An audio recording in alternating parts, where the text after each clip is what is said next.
Kalau kita membahas tentang membangun peradaban Quran, itu berarti kita membahas dulu orang-orang yang sudah sukses, yang sekarang itu bisa kita jadikan qudwah dan uswah dalam kehidupan kita. Tentunya begitu, ya kan? Bahkan dalam ilmu perdagangan saja, dalam ilmu bisnis, yang namanya bisnis coaching itu, satu bisnis itu bisa dapatkan mentor kalau dia punya ilmu nyontek namanya. ATM. Iya. Amati, tiru. Nah, iya. Modifikasi.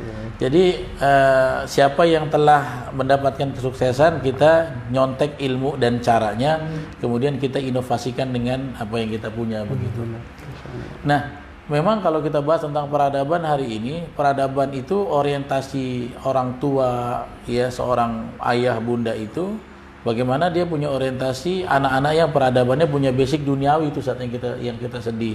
Ya, membangun peradaban Qurani itu kayak satu tema yang hanya dibahas segelintir orang gitu, segelintir komunitas yang ngurus-ngurus lembaga kayak kita gitu ya. Jadi kayaknya kalau mendidik anak dimulai dari pendidikan Quran, naif banget, ketinggalan banget, tidak prospektif gitu.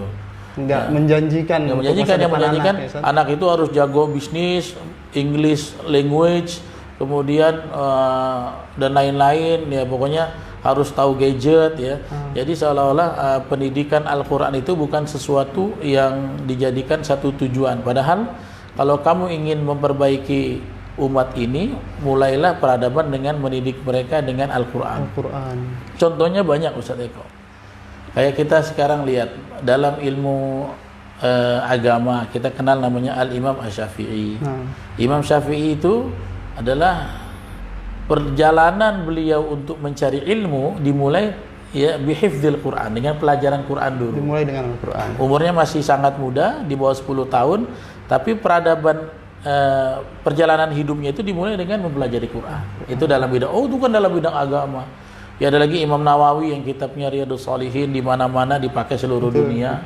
Ya di dalam muqaddimahnya kitab Nuzhatul Muttaqin disebutkan bada'a bihifdzil Quran fi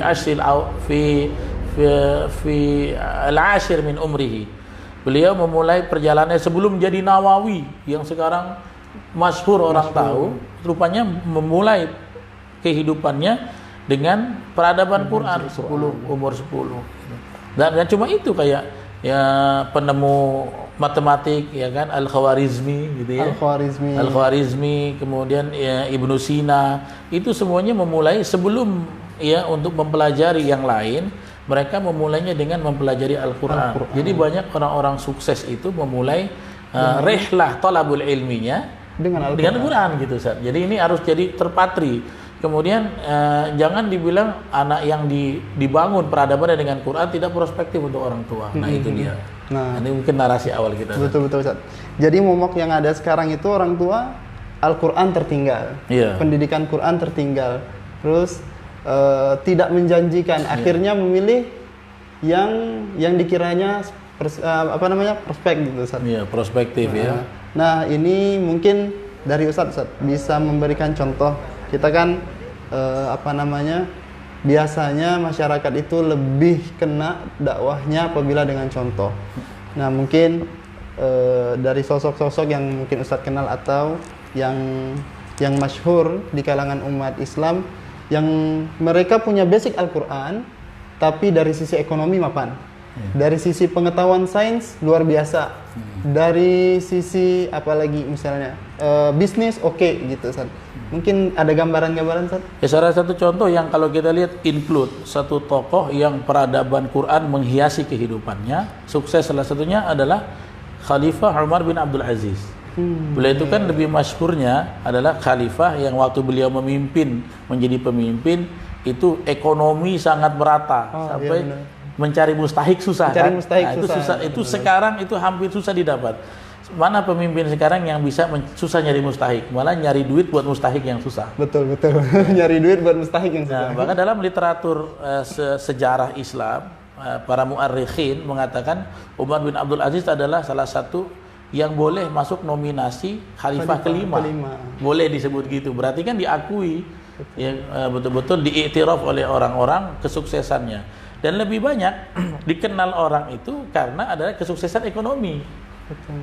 Nah, rupanya banyak orang yang tidak tahu basicnya Umar bin Abdul Aziz waktu jadi gubernur pun beliau masih punya kebiasaan untuk ngajar Al-Quran setiap hari Sabtu pagi.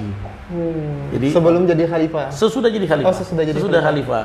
Kemudian basicnya beliau adalah orang yang pertama kali menghafal Quran, mempelajari Al-Quran, kemudian mempelajari agama, sampai akhirnya sukses. Dan ini adalah anak cucu dari Umar bin Khattab, ya. Dan memulai kehidupannya sukses secara kelihatannya duniawi, ekonomi, tapi punya basic Al-Quran. Kenapa? Kalau orang yang memulai hidupnya dengan mendidik dirinya dengan Al-Quran, dia punya attitude yang baik, dia punya akhlak yang baik. Kalau diberikan kepemimpinan pun dia akan menegakkan dengan keadilan. Betul. Sehingga itulah keadilannya itu mendatangkan kemaslahatan buat umat. Jadi ada sosok loh yang kita kenal, Umar bin Abdul Aziz, pemimpin yang adil, yang ekonominya mapan, merata, cari orang miskin susah. Tahu nggak kalau mulai peradaban dengan Al-Quran, Umar bin Abdul Aziz. Jangan sampai kita tidak memandang faktor yang sangat penting ini gitu. Masya Allah, luar biasa ya. Contoh yang luar biasa dari khalifah, bisa dikatakan tadi khalifah kelima. Para muarikhin masukkan nominasi khalifah kelima. Dan ini hal yang luar biasa ya. Ketika Al-Quran dijadikan opsi kedua, ketiga, bahkan mungkin yang terakhir. Opsi yang terakhir di model-model pendidikan yang ada. Padahal Al-Quran ini tolak ukur atau dasar pertama untuk menciptakan generasi yang luar biasa. Saya teringat saat. Jadi kalau kita belajar tarikh Islam itu 13 tahun dakwah Rasulullah di Mekah itu adalah yang penuh azab ya, yang penuh ta'dib, azab, dan pendidikan yang di sana itu adalah pendidikan Al-Quran. Jadi para sahabat dituntut hanya taat kepada perintah Allah dan Rasulnya. Teringat kisah Umar, sampai Umar pernah bertanya, ya Rasulullah, ini agama yang dibawa ini benar atau enggak nih? Kenapa kita nggak melawan aja gitu? Namun dari hikmahnya adalah sahabat saat itu diajarkan hanya untuk taat. Ini pelajaran Al-Quran, surga, neraka. Jadi ayat-ayat Makkiyah itu hanya bercerita tentang itu ya. Ayat-ayat Makkiyah itu surga, neraka, dan sedikit sekali turun tentang syariat. Nah, menunjukkan bahwa pondasi awal yang 13 tahun melahirkan orang-orang yang di 10 tahun dakwah Rasulullah terakhir itu jumlahnya ribuan bahkan. Jadi 13 tahun dakwah Rasulullah menghasilkan 70 orang sekian. Tetapi setelah hijrah, ternyata dakwah Rasulullah yang hanya 10 tahun itu membebaskan banyak daerah-daerah. Dan ini menunjukkan bahwa pendidikan Al-Quran di Mekah itu melahirkan generasi yang kuat. Generasi yang kuat. Kalau saya teringat, sekarang itu ada perkataan seperti ini. Indonesia tidak kekurangan orang yang cerdas atau yang pintar, tapi Indonesia kekurangan orang yang jujur. Betul. Nah, artinya 1000%. Dari mana jujur itu? Tentu dari Al-Quran. Mungkin itu bisa dibahas. Ya, makanya ta'dib itu ya, pendidikan adab. Nah, sekarang kalau kita lihat orang-orang yang pintar kita nggak kurang sama sekali. Nggak kurang orang yang pintar. Cuman sedihnya yang menghiasi rompi-rompi orange itu, yang jadi tersangka itu kan, hampir dipastikan adalah orang-orang yang secara keilmuan duniawi itu piawai, biasa, benar. Tapi ya itulah orang yang pintar kalau tidak diimbangi dengan akhirat oriented, maka akan jadinya ilmunya digunakan untuk memperdaya dunia gitu. Betul, kan. Betul. Jadi bukan dipakai untuk ketakwaan. Akhirnya lihat orang-orang yang itu pintar. Makanya kalau kita lihat orang yang pintar hari ini banyak, yang tersangka pun banyak. Tapi kita lihat orang yang jujur itu langka di zaman ini. Dan tidaklah semua itu bisa didapat kecuali dengan pendidikan Al-Quran. Nah, sebagaimana Ustaz Eko bilang tadi, fase Mekah 13 tahun itu bagaimana merubah orientasi. Quran itu merubah orientasi. Ya, jadi wa'yud dunia bisa menjadi wa'yul akhirah. Jadi dirubah. Ya, waktu itu kan wa'yul akhirahnya nggak ada, perspektif akhirat nggak ada. Pokoknya hidup nikmat, enak, nyaman, harta cukup. Datang Quran memberikan pendidikan bahwa ya hidup sementara, setelah hidup nanti kita dimatikan. Betul. Ya, bahwa tempat kamu bukan di sini gitu kan. Kamu nanti akan ada kehidupan hakiki setelah mati. Jadi bahkan karena itu benar kata Ustaz tadi, ayat-ayat selama fase Mekah sangat sedikit, hampir tidak banyak kita dapati tentang ahkamu syar'i. Naam. Ya, semuanya tentang wa'yul akhirah. Wa'yul akhirah. Makanya kata para qurra, ayat-ayat yang awal-awal turunnya dari surat-surat mufassal kan, dari An-Nas sampai Qaf. Nah, itu ayat-ayat jarang sekali yang membahas tentang syariat, jarang ya. Tentang waris nggak ada. Makanya tentang Qaf ya, tentang wal Qur'anil Majid, kemudian tentang hari kiamat. Sedang dididik dengan peradaban Quran supaya nanti orang-orang yang mengikuti Islam, mengikuti Nabi itu orientasi akhiratnya lebih dominan daripada dunia. Nah, maka dia akan jadi pribadi yang luhur. Inilah peradaban Quran. Pribadinya luhur, attitude-nya akan bagus, akhlaknya juga akan cemerlang. Ya orangnya jujur. Kalau satu hari membela agama, totalitas. Dia akan totalitas, dia punya integritas. Itulah peradaban Al-Quran. Selama 13 tahun ditempa ayat-ayat yang keluar mufassal, akhirat, surga, neraka, kiamat, mati, pahala, dosa, semuanya itu, Ustaz. Itu peradaban Quran yang harusnya dibahas hari ini oleh seluruh kaum muslimin muslimat untuk menjadi asasut tarbiyah ya auladihim. Yang berpondasi asas untuk mendidik anak-anak mereka. Ini yang mulai hilang dan mesti kita hangatkan lagi. Masya Allah. Itu dia tadi, luar biasa ya. Artinya sebagai pondasi Al-Quran ini menjadi hal yang sangat muhim, sangat penting sekali dan aham mungkin dari berbagai macam ilmu terapan yang lain, maka Al-Quran menjadi nomor satu. Karena itu pendidikan iman ya, di Al-Quran pendidikan iman, pendidikan akhlak, pendidikan adab, dan ini luar biasa. Masya Allah. Ikhwatal iman yang dirahmati Allah Subhanahu wa taala.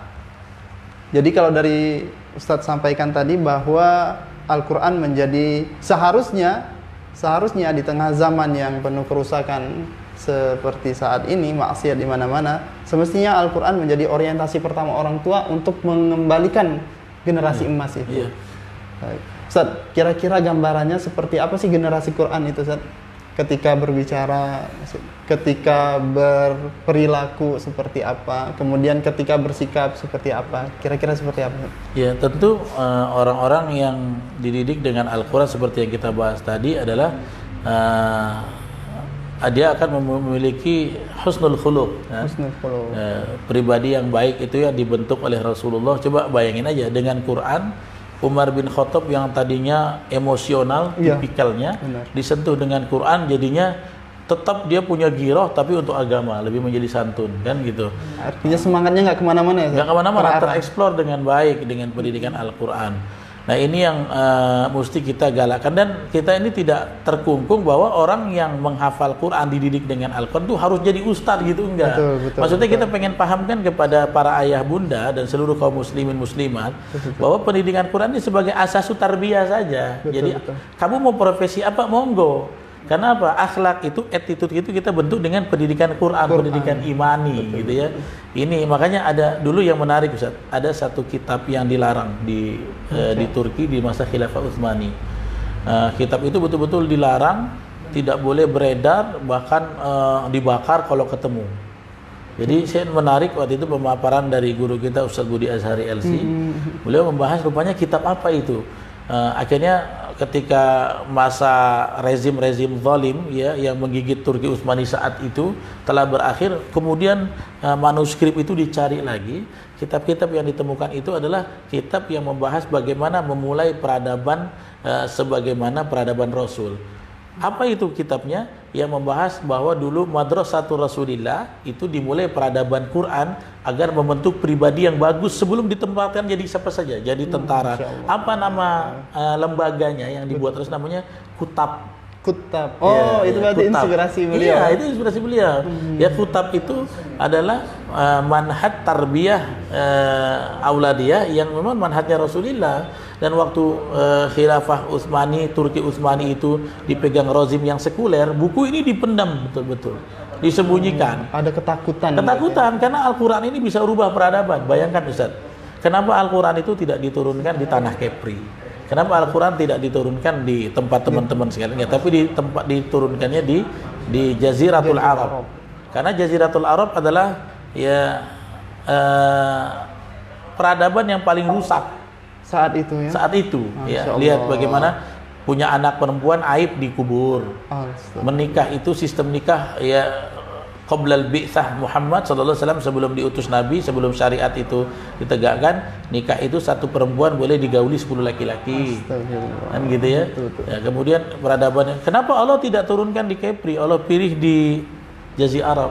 Allah pengen lihat nih, satu peradaban paling jahiliyah bisa menjadi peradaban yang paling ilmiah, bisa babi hadzal wasilah gitu ya, dengan wasilah Quran. Min adna ila a'la. Iya, min adna ila a'la, betul. Sekarang kalau dulu sebelum Quran itu turun di tanah Arab, orang nggak mau kali ngomongin tentang peradaban orang Arab jahiliyahnya luar biasa.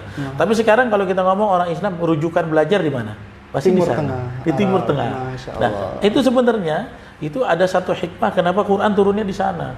Bahkan ya bagaimana mereka ketika pengharaman khamr, ya kan, sampai di rumah-rumah kaum muslimin itu sampai 3 tahap, Ustaz. Betul. Ya, langsung kata para sahabat yang lain, ketika diharamkan 3 kali kemutlakannya, maka seluruh paret-paret kaum muslimin penuh dengan khamr. Saking apa? Mereka minum khamr itu jauh lebih dahsyat dari kita gilanya. Orang kita ini yang bermaksiat minum khamr kalau dapat proyek, Ustaz. Iya. Kalau punya uang. Kalau mereka enggak. Rutinitas. Iya. Setiap hari, Ustaz. Fisarra'i wa dharra. Masya Allah. Iya, mereka itu minum khamr dalam sempit lapang, minum khamr seperti minum teh obeng kita. Masya Allah. Pagi petang gitu. Iya. Nah, maka peradaban Quran muncul, dirubah yang paling parah, paling rusak, paling hancur ini dengan peradaban Al-Quran, maka dia menjadi satu komunitas yang paling a'la, yang paling tinggi di paling dunia. Mulia di sisi Allah. Dengan apa? Dengan peradaban Quran. Nah, ini yang mesti kita ambil, termasuk kutab itu. Kutab itu, pendidikan madrasah itu adalah Quran iman, Quran iman. Kemudian disambung dengan ayat-ayat kauniyah. Belajar tentang geografi, tentang IPA, tapi dihubungkan kenapa dalam IPA itu yang namanya penyakit sakit di dalam ini ada di namanya jaringan kulit, apa namanya? Apa namanya? Jaringan kulit itu yang merasakan sakit, epidermis ya. Nah, kenapa rupanya di Quran disebut kullama nadijat juluduhum badalnahum ya. Kenapa di akhirat orang-orang itu nanti diperbaharui kulitnya, bukan biar dagingnya ya, rupanya zat perasa itu ada di jaringan kulit epidermis. Dan itu di Quran semuanya ada. Makanya Quran itu basic iman semua, tentang bulan, tentang matahari. Hari ini orang yang hebat mengagumi bulan tapi disembah. Islam kan mengajarkan ini sebagai tanda-tanda li ta'lamu adada sinina wal hisab gitu ya. Jadi Quran itu membangun peradaban yang sempurna, dan nanti kita bahas outputnya apa Quran. Jadi kalau kita ingin peradaban kita punya asas pendidikan yang bagus, mulailah peradaban dengan Quran tanpa terkecuali.